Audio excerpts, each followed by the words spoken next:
RSSನ ಆ ಒಂದು ತ್ಯಾಗ ಮತ್ತು ಹೋರಾಟದಿಂದಲೇ ಇವತ್ತು BJP ಅನ್ನುವಂಥ ಒಂದು ಬೃಹತ್ ವೃಕ್ಷ ಬೆಳೆದು ನಿಂತಿದೆ.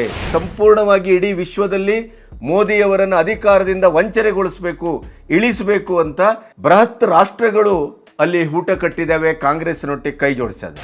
ಇಂಥ ತಪ್ಪುಗಳನ್ನು, ಎಡವಟ್ಟುಗಳನ್ನು RSS ಮಾಡಿದರೆ, ಶಿಸ್ತಿನ ಸಂಘಟನೆ, ಸಾಂಸ್ಕೃತಿಕ ಸಂಘಟನೆ, ಬುದ್ಧಿ ಹೇಳಬೇಕಾದಂಥ ಸಂಘಟನೆ, ಹಾಗಾದರೆ ಮೋದಿಗೆ ಪರ್ಯಾಯವಾಗಿ ಯಾವ ನಾಯಕರನ್ನು ಹುಟ್ಟುಹಾಕಿದೆ RSS? ಹೇಳ್ಬಿಡ್ಲಿ ನೋಡೋಣ. ಇದು ಅತ್ಯಂತ RSSನ ಬಗ್ಗೆ ಬಹಳ ಅಭಿಮಾನ ಇಟ್ಕೊಂಡಂಥವ್ರಿಗೂ ಕೂಡ ನೋವಾಗಿದೆ, ಹರ್ಟ್ ಆಗಿದೆ. ಮತ್ತೆ ಇವರ ಅಜೆಂಡಾ ಏನು ಅನ್ನುವ ಪ್ರಶ್ನೆನೂ ಬರ್ತಾ ಇದೆ. RSSನ ನಾಯಕರು ಹದ್ದುಬಸ್ತಿನಲ್ಲಿದ್ದು ಎಲ್ಲಿ ಯಾವ ಮಾತಾಡಬೇಕು ಅನ್ನುವಂಥ ಎಚ್ಚರದಲ್ಲಿ ಮಾತಾಡಬೇಕಾದಂಥ ತುರ್ತಿದೆ. ಇದೇ ರೀತಿ ನೀವು ಮಾತಾಡ್ತಾ ಹೋದರೆ ಮೋದಿಯವರಿಗೆ ಇದು ಕುತ್ತಿಗೆಗೆ ಬರಲಿಕ್ಕೆ ಹೆಚ್ಚು ದಿನ ಬೇಡ.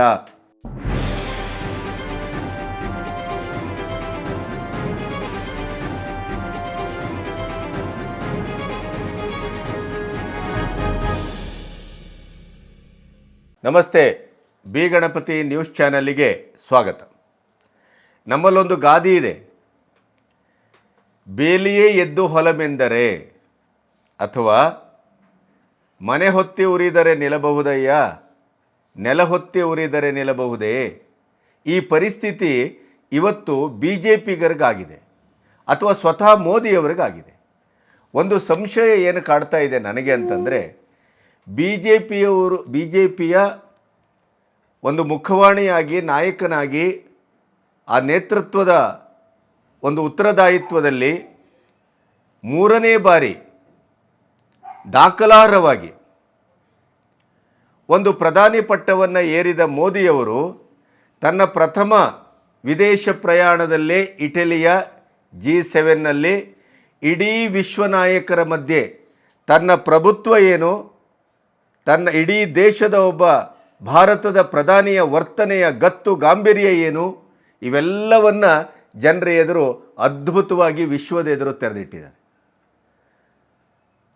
ಇಂಥ ಸಂದರ್ಭದಲ್ಲಿ ಕೂಡ ಈ RSS ಮೋದಿಯವರ ಕಾಲೆಳೆತಾ ಇರುವಂಥ ಸ್ಥಿತಿ ನೋಡಿದ್ರೆ, BJPಯಾಗ ಒಂದು ಮರು ಅಧಿಕಾರಕ್ಕೆ ಬಂದದ್ದನ್ನೇ ಎಲ್ಲೋ ಒಂದು ಕಡೆ ಅಸಹನೀಯವಾಗಿ ನೋಡ್ತಾ ಇರೋದನ್ನು ನೋಡಿದ್ರೆ, ಅಥವಾ ಯಾವ ಕಾಂಗ್ರೆಸ್ಸು ಮತ್ತು ಎಡಪಂಥೀಯರು ಅಥವಾ ಬುದ್ಧಿಜೀವಿಗಳು ಇವರೆಲ್ಲ ಯಾವ ರೀತಿ ಮೋದಿಯವರನ್ನು ಈ ಸರಿ ನಿಮಗೆ ವೈಯಕ್ತಿಕವಾಗಿ ಬಹುಮತ ಇಲ್ಲ, ನೀವು NDA ಸರ್ಕಾರ, ಕಿಚಡಿ ಸರ್ಕಾರ, ಈ ರೀತಿಯ ಒಂದು ಮಾತುಗಳನ್ನು ಆಡಬೇಕಾಗಿತ್ತೋ ಅಥವಾ ಆಡ್ತಾ ಇದ್ದಾರೋ, ಅಧಿವೇಶನ ಏನು ಇನ್ನೇ ಕಣ್ಣೆದುರು ಕಾಣ್ತಾ ಇದೆ, ಅದಕ್ಕೆ ಕೆಲವು ಬ್ರಹ್ಮಾಸ್ತ್ರಗಳನ್ನು ಹುಡುಕ್ತಾ ಇದ್ದಾರೆ ಅವರು, ಎಲ್ಲಿ ತಡ್ಕಾಡಿದರೂ ಸರಿಯಾಗಿ ಸಿಗ್ತಾ ಇಲ್ಲ. ಅಂಥ ಸಂದರ್ಭದಲ್ಲಿ ಕೂಡ ಈ RSSನ ನಾಯಕರು ತಾವೇ ಬೆಳೆಸಿದ ತಮ್ಮ ಮಗುವನ್ನೇ ಒಂದು ರೀತಿಯಲ್ಲಿ ಕತ್ತು ಹಿಸುಕುವ ಕೆಲಸ ಮಾಡ್ತಾ ಇರೋದು ಇಡೀ ದೇಶದ ಒಂದು ಹಿಂದೂ ಧರ್ಮ, ಸನಾತನ ಧರ್ಮ, ನಮ್ಮ ಅಸ್ಮಿತೆ, RSS BJPಯ ತಾಯಬೇರು, ಒಂದು ಯುಗಗಳ ಹೋರಾಟವೇ ಅನ್ನುವ ರೀತಿಯಲ್ಲಿ ಭಾರತದ 75 ವರ್ಷದ ಸ್ವತಂತ್ರ ಭಾರತದ ರಾಜಕೀಯ ಆಡಳಿತವನ್ನು ಯಶಸ್ವಿಯಾಗಿ ಅಟಲ್ ಬಿಹಾರಿ ವಾಜಪೇಯಿಯವರು ಆವತ್ತು ಅವರ ಮಿತಿಯಲ್ಲಿ ಒಂದು ಅದ್ಭುತವಾದಂಥ ಅಸ್ಥಿವಾರವನ್ನು ಹಾಕಿದರು. ಇದೇ ರಾಮ ಮಂದಿರದ ಇವತ್ತಿನ ನಿರ್ಮಾಣದ ಒಂದು ಶಕೆಗೆ, ಯುಗಕ್ಕೆ, ಅದಕ್ಕೆ ಒಂದು ಇಡೀ ಭಾರತೀಯರ ಒಂದು ಹೃದಯದಲ್ಲಿ ಅದ್ಭುತವಾದಂಥ ರೋಮಾಂಚನವನ್ನು, ಸಾಕ್ಷಿ ಪ್ರಜ್ಞೆಯನ್ನು, ಹೋರಾಟದ ಕೆಚ್ಚನ್ನು, ನಿರೀಕ್ಷೆಯನ್ನು, ನಿರ್ಣಾಯಕವಾದಂಥ ಒಂದು ಹಂತಕ್ಕೆ ಮುಟ್ಟಿಸಲೇಬೇಕು ಅನ್ನುವಂಥ ಕೆಚ್ಚನ್ನು, ರೊಚ್ಚನ್ನು, ಭಕ್ತಿಯನ್ನು, ಭಾವವನ್ನು ಉಕ್ಕಿಸಿದ್ದು ಅಡ್ವಾಣಿಯವರ ರಥಯಾತ್ರೆ. ಇದೆಲ್ಲದರ ಮೂಲ ಯಾವುದು, ನೆಲೆ ಯಾವುದು, ಪ್ರೇರಕ ಶಕ್ತಿ ಯಾವುದು? ಮನೆಗೆ ಸಂಸಾರವನ್ನು ಬಿಟ್ಟು ಕೇವಲ ದೇಶೋದ್ಧಾರ, ದೇಶದಲ್ಲೇ ಸನಾತನ ಧರ್ಮದ ಪುನರುತ್ಥಾನ, ಹಿಂದುತ್ವದ ಪುನರುತ್ಥಾನ, ಇದು ಒಂದು ಅಖಂಡ ಹಿಂದೂ ದೇಶವಾಗಿ ಪ್ರಪಂಚದಲ್ಲಿ ರಾರಾಜಿಸಬೇಕು, ಶಕ್ತಿಯುತವಾಗಿ ಬೆಳಗಬೇಕು ಭವಿಷ್ಯದಲ್ಲಿ ಅನ್ನುವಂಥ ಕನಸನ್ನು ಕಟ್ಟಿ, ಹೊಟ್ಟೆ ಬಟ್ಟೆ ಸ್ವಾರ್ಥ ಎಲ್ಲವನ್ನು ಬಿಟ್ಟು ನಿಸ್ವಾರ್ಥ ಭಾವದಿಂದ ಜನರನ್ನು ಒಗ್ಗೂಡಿಸಿದ್ದು ಭಾವನಾತ್ಮಕವಾಗಿ ಯಾವುದು ಅಂತಂದರೆ ಅದು ನಿಸ್ಸಂಶಯವಾಗಿ ಆರ್ ಎಸ್ ಎಸ್ಸಿನ ಆ ಒಂದು ತ್ಯಾಗ ಮತ್ತು ಹೋರಾಟದಿಂದಲೇ ಇವತ್ತು BJP ಅನ್ನುವಂಥ ಒಂದು ಬೃಹತ್ ವೃಕ್ಷ ಬೆಳೆದು ನಿಂತಿದೆ. ಅದಕ್ಕೆ ಒಬ್ಬ ಸಮರ್ಥ ನಾಯಕ ಸಿಕ್ಕಿದ್ದಾನೆ. 24 ವರ್ಷದ ತನ್ನ ರಾಜಕೀಯದ ಅಧಿಕಾರದಲ್ಲಿ ಒಂದೇ ಒಂದು ಕಪ್ಪು ಚುಕ್ಕೆಯನ್ನು ಮೈಗೆ ಮನಸ್ಸಿಗೆ ಅಂಟಿಸಿಕೊಳ್ಳದೇನೆ, ಭ್ರಷ್ಟಾಚಾರದ ಮಾತೇ ಇಲ್ಲ, ಅಂಥ ಒಂದು ಶುದ್ಧ ಶುಭ್ರ ಧೀಮಂತ ದಕ್ಷ ಒಬ್ಬ ನಾಯಕ ಮೋದಿಯ ರೂಪದಲ್ಲಿ ಸಿಕ್ಕಿದ್ದನ್ನು ಇವತ್ತು RSSೇ ಲೇವಡಿ ಮಾಡ್ತಾ ಇದೆ, RSSೇ ಪ್ರಶ್ನಿಸ್ತಾ ಇದೆ. ಸಾರ್ವಜನಿಕವಾಗಿ RSSೇ ಮೋದಿಯವರನ್ನು 3ನೇ ಬಾರಿ ಅಧಿಕಾರಕ್ಕೆ ಬರುವುದನ್ನು ಅಸಹನೆಯಿಂದ ಸಹಿಸಲಾರದ ಒಂದು ಕುತ್ಸಿತತೆಯಿಂದ ನೋಡ್ತಾ ಇದೆಯೇ ಅನ್ನುವ ಪ್ರಶ್ನೆ ಇಡೀ ಒಂದು ಸನಾತನ ಧರ್ಮೀಯರಿಗೆ ಕಾಡ್ತಾ ಇದೆ. ಯಾಕೆ ಈ ಮಾತನ್ನು ಹೇಳ್ತೇನೆ ಅಂತಂದರೆ, ನಾಗಪುರದಲ್ಲಿ ಇತ್ತೀಚೆಗೆ ಮೋಹನ್ ಭಾಗವತರು BJPಗೆ ಸ್ವಂತ ಬಲದಲ್ಲಿ ಅಧಿಕಾರ ಮಾಡಲಿಕ್ಕೆ ಯಾಕೆ ಆಗಿಲ್ಲ ಅನ್ನೋದನ್ನು ಸಾರ್ವತ್ರಿಕವಾಗಿ ಇಟ್ಟುಕೊಂಡು ಸಾಂಕೇತಿಕವಾಗಿ ಅಂತಲೇ ಭಾವಿಸೋಣ. ಸೇವಕ ಹೇಗಿರಬೇಕು, ಅವನು ಪ್ರತಿಪಕ್ಷವನ್ನು ಹೇಗೆ ನೋಡ್ಕೋಬೇಕು, ಅದು ವಿರೋಧ ಪಕ್ಷ ಅಲ್ಲ, ವಿರೋಧ ಪಕ್ಷ ಅಂತ ಹೇಳಿಕೊಡೋದು, ಎಲ್ಲರನ್ನೂ ಸಮಾನವಾಗಿ ತೆಗೆದುಕೊಂಡು ಹೋಗಬೇಕು, ಈ ಥರದ ಒಂದು ಉಪದೇಶವನ್ನು ಮಾಡಿದರು. ಆದರೆ ಅದನ್ನು ಕಾಂಗ್ರೆಸ್ಸು ಮತ್ತು ಅವರ ಒಳ ಮರ್ಮ ಮತ್ತು ಒಳ ಹೂಟ ಗೊತ್ತಿದ್ದವರಿಗೆ ಅದು ನೇರವಾಗಿ ಬಿಟ್ಟ ಬಾಣ ಮೋದಿಯವರಿಗೆ ಅನ್ನೋದೇ ಅರ್ಥ ಆಯಿತು.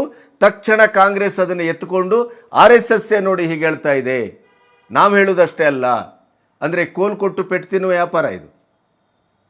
ಮನೆ ಮಂದಿಯಲ್ಲ ಜಗಳವನ್ನು, ಮನೆ ಮಂದಿಯ ಅಸಮಾಧಾನವನ್ನು, ಮನೆ ಮಂದಿಯ ಒಂದು ತರ್ಕ ಸಂವಾದವನ್ನು ಅದನ್ನು 4 ಗೋಡೆ ಮಧ್ಯೆನೇ ಪರಿಹರಿಸ್ಕೊಳ್ಬೇಕು ಅನ್ನುವಂಥ ಕನಿಷ್ಠ ಜ್ಞಾನವು ಮೋಹನ್ ಭಾಗವತರಂಥ ಒಬ್ಬ RSSನ ಮುಖ್ಯಸ್ಥರಿಗೆ, ಅದರಲ್ಲೂ ಇಂಥ ಸಂಕ್ರಮಣ ಸ್ಥಿತಿಯಲ್ಲಿ ಇವತ್ತು ಒಂದು ಕಡೆ ಸಂಪೂರ್ಣವಾಗಿ ಇಡೀ ವಿಶ್ವದಲ್ಲಿ ಮೋದಿಯವರನ್ನು ಅಧಿಕಾರದಿಂದ ವಂಚನೆಗೊಳಿಸಬೇಕು, ಇಳಿಸಬೇಕು ಅಂತ ಬೃಹತ್ ರಾಷ್ಟ್ರಗಳು ಅಲ್ಲಿ ಹೂಟ ಕಟ್ಟಿದ್ದಾವೆ, ಕಾಂಗ್ರೆಸ್ನೊಟ್ಟಿಗೆ ಕೈ ಜೋಡಿಸ್ಯಾದ. AI ಬಳಸ್ಕೊಳ್ತಾ ಇವೆ. ಭಯೋತ್ಪಾದಕರು ಮೋದಿಯವರನ್ನು ಮುಗಿಸಬೇಕು ಅಂತ ಹೊರಟಿದ್ದಾರೆ. ಮತ್ತು ದೇಶದ ಒಳಗಡೆ ಸಂಪೂರ್ಣವಾಗಿ ಅಲ್ಪಸಂಖ್ಯಾತರ ಮತವನ್ನು ಧ್ರುವೀಕರಣ ಮಾಡಿ ಕಾಂಗ್ರೆಸ್ಸು ಮೋದಿಯವರ ಅಧಿಕಾರವನ್ನು ಮೊಟಕುಗೊಳಿಸುವಂಥ ತೀವ್ರ ಪ್ರಯತ್ನವನ್ನು ಮಾಡ್ತು. ಅದು ಈ ದೇಶದ ಭಾಗ್ಯ. ಈ ದೇಶಕ್ಕೆ ಇನ್ನೂ ಒಂದು ಭವಿಷ್ಯ ಇದೆ. ಸನಾತನ ಧರ್ಮ ಸಾವಿನ ಅಂಚಿನಲ್ಲಿ ಇಲ್ಲ, ಅದು ಶಕ್ತವಾಗಿ ಬೆಳೆಯುವಂಥ ಒಂದು ಭವಿಷ್ಯವನ್ನು ನಿರೀಕ್ಷೆ ಮಾಡಬಹುದು ಅನ್ನುವಂಥ ಒಂದು ಸುದೈವವೋ ಏನೋ ಗೊತ್ತಿಲ್ಲ, NDA ಬಹುಮತಕ್ಕೆ ಬಂತು. ಆದರೆ ಇದೇ ಮೋಹನ್ ಭಾಗವತರು ರಾಮ ಮಂದಿರದ ವಿಚಾರವನ್ನು, ರಾಮ ಮಂದಿರ ಆದ ನಂತರ ಜ್ಞಾನವ್ಯಾಪಿ ಮತ್ತು ಮಥುರದ ಪ್ರಶ್ನೆ ಬಂದಾಗಲೂ ಕಂಡ ಕಲ್ಲಲ್ಲೆಲ್ಲ ದೇವರು ಹುಡುಕುವ ಕೆಲಸ ಮಾಡೋದು ಬೇಡ ಅಂತ ಅಂದರು. ಅಂದರೆ ಕೊನೆಗೂ ಇವರ ಉದ್ದೇಶ ಏನು, ಇಂಟೆನ್ಷನ್ ಏನು? RSS ಯಾಕಾಗಿ ಹಾಗಾದರೆ ಇಷ್ಟು ಸುದೀರ್ಘವಾದಂಥ ಒಂದು ಹೋರಾಟವನ್ನು ನಿಸ್ವಾರ್ಥ ಭಾವದಿಂದ ಮಾಡ್ಕೊಬಂತು? ಅಧಿಕಾರದ ಆಸೆ ಇಲ್ಲ, ಪ್ರಚಾರದ ಆಸೆ ಇಲ್ಲ, ಯಾವುದೇ ಆಮಿಷಗಳಿಗೂ ಮೈಯೊಡ್ಡುವ ಮನಸ್ಸೊಡ್ಡುವ ಪ್ರಶ್ನೆಯೇ ಇಲ್ಲ. ಅತ್ಯಂತ ನಿಸ್ವಾರ್ಥ ಭಾವದಿಂದ ಈ ದೇಶದಲ್ಲ ಸನಾತನ ಧರ್ಮವನ್ನು ಕಟ್ಟಬೇಕು, ಹಿಂದೂ ದೇಶವನ್ನು ಕಟ್ಟಬೇಕು ಅನ್ನುವಂಥ ಒಂದು ದೊಡ್ಡ ಪಡೆ ಇದ್ದರೆ ಅದು RSS ಇದ್ದದ್ರಿಂದಲೇ ಇವತ್ತು ಈ ದೇಶದಲ್ಲಿ ಎಷ್ಟೋ ಹಿಂದೂ ಹೆಣ್ಣುಮಕ್ಕಳು ಮಾನ ಪ್ರಾಣವನ್ನು ರಕ್ಷಿಸಿಕೊಂಡು ಬದುಕಲಿಕ್ಕಾಗಿದೆ. ನಮ್ಮ ದಕ್ಷಿಣ ಕನ್ನಡದಲ್ಲಿ ಒಮ್ಮೆ RSS ಇಲ್ಲದೇ ಇದ್ದಿದ್ದರೆ ಅಲ್ಲಿಯ ಪರಿಸ್ಥಿತಿ ಯಾವ ಮಟ್ಟದಲ್ಲಿ ಹೋಗ್ತಾ ಇತ್ತು ಅನ್ನೋದನ್ನು ನೀವು ಊಹಿಸಲಿಕ್ಕೂ ಸಾಧ್ಯ ಇಲ್ಲ. ಆದರೆ ಅಂಥ RSS ತಾನೇ ಬೆಳೆಸಿದ, ತಾನೇ ಕಟ್ಟಿದ, ತನ್ನ ಇಡೀ RSSನ ಒಂದು ಬೀಜ ಮಂತ್ರದ ಹಾಗೆ ಮೋದಿಯವರು ಹುಟ್ಟು ಬಂದರು, ಬೆಳೆದರು. ಅವರ ಇವತ್ತಿನ 10 ವರ್ಷ ಬಿಡಿ, 24 ವರ್ಷದ ಅಧಿಕಾರದ ಜೀವನದಲ್ಲೂ ಕೂಡ ಅವರು ಎಂದೂ RSSನ್ನು ವಿರೋಧಿಸಿದವರಲ್ಲ, RSSಗೆ ಮುಜುಗರ ಆಗುವ ಮಾತನಾಡಿದವರಲ್ಲ. ಇದೇ ರಾಮ ಮಂದಿರದ ಒಂದು ನಿರ್ಮಾಣ ಮತ್ತು ಪ್ರತಿಷ್ಠಾಪನೆಯ ಸಂದರ್ಭದಲ್ಲೂ ಕೂಡ ಮೋಹನ್ ಭಾಗವತರನ್ನು ಎದುರಿಟ್ಟುಕೊಂಡು ಮಾಡಿದ್ದಾರೆ. ಆದರೂ ಕೂಡ ಇವತ್ತು ಮತ್ತೆ ನಿನ್ನೆ ಇಂದ್ರೇಶ್ ಕುಮಾರ್ RSS ಮುಖಂಡ ರಾಮ ಮುನಿದಿದ್ದಾನೆ, ರಾಮನ ಪ್ರತಿಷ್ಠಾಪನೆ ಆಯಿತು, ಒಳ್ಳೆಯದಾಯಿತು, ಅದರ ನಂತರ ಇವರಿಗೆ ಅಹಂಕಾರ ಬಂತು, ಆ ಅಹಂಕಾರದ ಕಾರಣಕ್ಕಾಗಿ 241ಕ್ಕೆ ನಿಂತಿತು, ನಿಲ್ಲಿಸಿದ ರಾಮ. ಅಹಂಕಾರ ಒಳ್ಳೆಯದಲ್ಲ. जिन्होंने राम की धरती की पर धीरे धीरे अहंकार आ गया, उस पार्टी को सबसे बड़ी पार्टी घोषित कर दिया। पर उसका और जो पूरा उसको मत मिलना चाहिए, जो शक्ति मिलनी चाहिए, वो भगवान ने अहंकार के कारण दिया। जिन्होंने राम का विरोध किया उनमें से किसी को भी शक्ति नहीं थी, सब मिलकर भी नंबर 1 नहीं बने, नंबर 2 पर खड़े करे। इसलिए प्रभु का न्याय बड़ा विचित्र नहीं है, बड़ा सत्य है, बड़ा आनंददायक है। इसलिए जिस पार्टी ने भक्ति की, अहंकार आया, उसको 241 पर रोक दिया, पर सबसे बड़ी बना दी। जिनके अंदर राम की अनास्था थी, अश्रद्धा थी, और उनको सबको मिलकर 234 पर रोक दिया।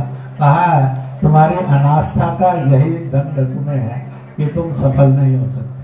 ಈ ಥರದ ಮಾತನ್ನು ಬಾಯಿ ಚಪಲಕ್ಕೆ ಸಾರ್ವಜನಿಕವಾಗಿ ಆಡಿದ್ರೆ ಅದು ಯಾವ ಪರಿಣಾಮ ಬೀರ್ಬೋದು? ಇದೇ ಅಧಿವೇಶನದಲ್ಲಿ ಇವತ್ತು ಕಾಂಗ್ರೆಸ್ಸು ಅದನ್ನು ಎತ್ಕೊಳ್ಳಿಕ್ಕೆ ಇಲ್ವೇ? ಅಥವಾ ವಿರೋಧ ಪಕ್ಷದವರಿಗೆ ಅದು ಅಸ್ತ್ರ ಆಗುವುದಿಲ್ವೇ? ಅಥವಾ ಮೋದಿಯ ವಿರೋಧಿಗಳಿಗೆ ಇದೊಂದು ಹವಿಸ್ಸು, ಮೃಷ್ಟಾನ್ನ? ಇಂಥ ತಪ್ಪುಗಳನ್ನು, ಎಡವಟ್ಟುಗಳನ್ನು RSSೇ ಮಾಡಿದರೆ, ಶಿಸ್ತಿನ ಸಂಘಟನೆ, ಸಾಂಸ್ಕೃತಿಕ ಸಂಘಟನೆ, ಬುದ್ಧಿ ಹೇಳಬೇಕಾದಂಥ ಸಂಘಟನೆ, ಹಾಗಾದರೆ ಮೋದಿಗೆ ಪರ್ಯಾಯವಾಗಿ ಯಾವ ನಾಯಕರನ್ನು ಹುಟ್ಟುಹಾಕಿದೆ RSS? ಹೇಳ್ಬಿಡ್ಲಿ ನೋಡೋಣ. ನಾವಿವತ್ತು ಯೋಗಿ ಆದಿತ್ಯನಾಥ್ ಅಂತೇವೆ, ಆದರೆ ಒಂದು ಅಂತಾರಾಷ್ಟ್ರೀಯ ಮಟ್ಟದಲ್ಲಿ ಮೋದಿಯವರ ವರ್ಚಸ್ಸಿಗೆ ಇವತ್ತು ಪರ್ಯಾಯ ನಾಯಕ ಯಾರಿದ್ದಾರೆ? RSS ಅದನ್ನು ತಂದು ತೋರಿಸ್ಬೇಕು. ಅದನ್ನು, ಈ ಮಾತಿನನ್ನು ಸಮರ್ಥಿಸಿಕೊಳ್ಬೇಕು ಅಂತ ಆದರೆ RSS ಆ ನೈತಿಕತೆಯನ್ನು ಮತ್ತು ಆ ಜವಾಬ್ದಾರಿಯನ್ನು ಹೊರಬೇಕಾಗತ್ತೆ. ಬರೀ ಪುಕ್ಸಟೆ ಮಾತಾಡೋದಲ್ಲ. ನಾನು ಏನು ಮಾತಾಡಿದರೂ ನಡೀತದೆ ಅನ್ನುವಂಥ ಮಾತನ್ನು RSS ಆಡಬಾರ್ದು.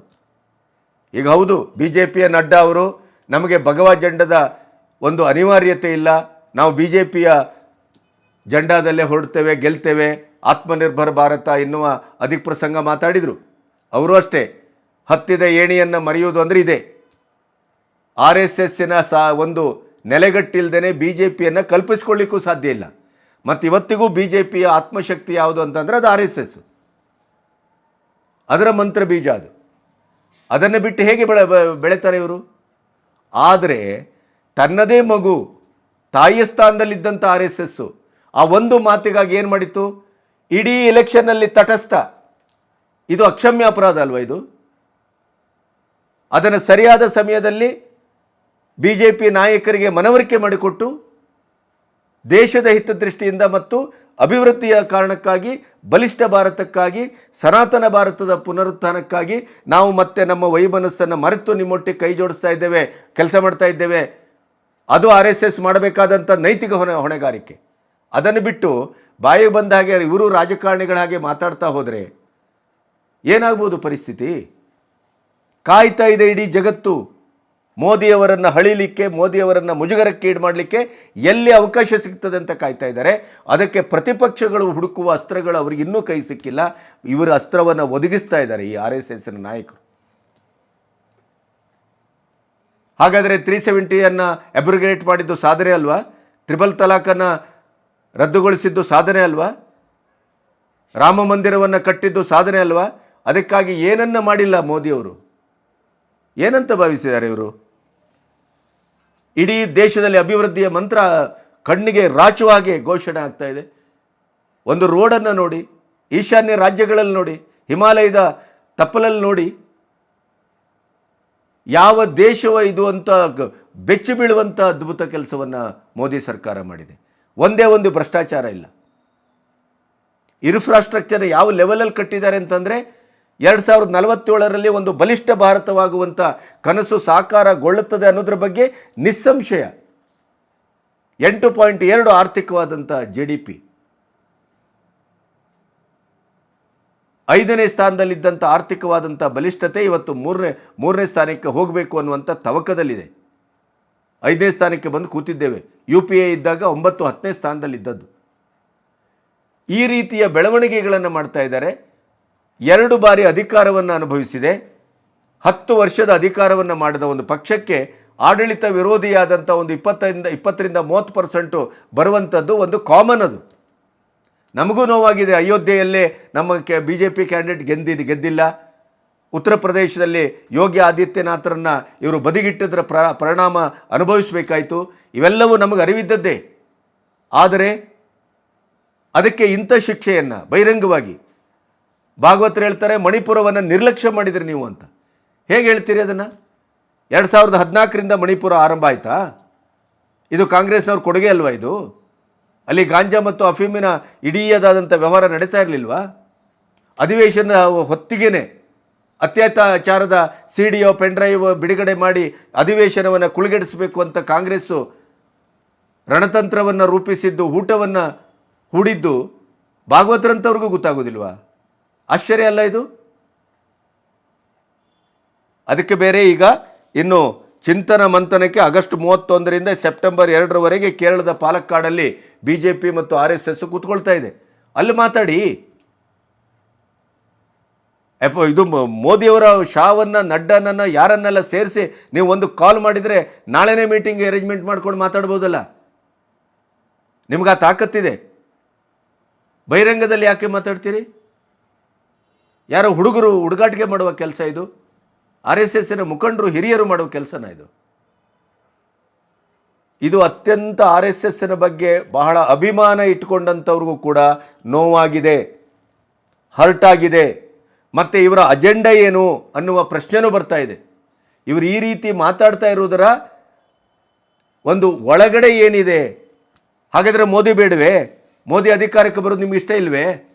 ಮೋದಿ ಬೇಡ ಅಂತಾದರೆ ಇನ್ಯಾರಂತಂದು ಕೂಡಿಸ್ತೀರಿ? ಯಾರಿದ್ದಾರೆ? ಅಷ್ಟಕ್ಕೂ RSS ಇಷ್ಟು ಸುದೀರ್ಘವಾದ ಹೋರಾಟ ಮಾಡ್ಕೊಬಂತಲ್ಲ. ಒಂದು ಸ್ಥಿರ ಸರ್ಕಾರವನ್ನು ಅಟಲ್ ಬಿಹಾರಿ ವಾಜಪೇಯಿ ಅವರ ಕಾಲದಲ್ಲೇ ಕೊಡಲಿಕ್ಕಾಗಿಲ್ಲ. ಆವಾಗ RSS ಮತ್ತು BJP ತುರಿಯ ಒಂದು ಕಾಲದಲ್ಲಿದ್ದಂಥ, ಯಾಕೆಂದರೆ ರಥಯಾತ್ರೆಯ ಪರಿಣಾಮ ಆವಾಗಲೇ ಆಗಲಿಲ್ಲ. ಈಗ ಮೋದಿ ಮತ್ತು ಅಮಿತ್ ಶಾ ತಪ್ಪುಗಳಾಗಿದೆ, ಅವರ ಅಹಂಕಾರದಲ್ಲೂ ಆಗಿದೆ, ದಾಷ್ಟ್ಯದಿಂದ ಆಗಿದೆ, ದರ್ಪದಿಂದ ಆಗಿದೆ, ಅದನ್ನೆಲ್ಲರೂ ಚರ್ಚೆ ಮಾಡಿದ್ದಾರೆ.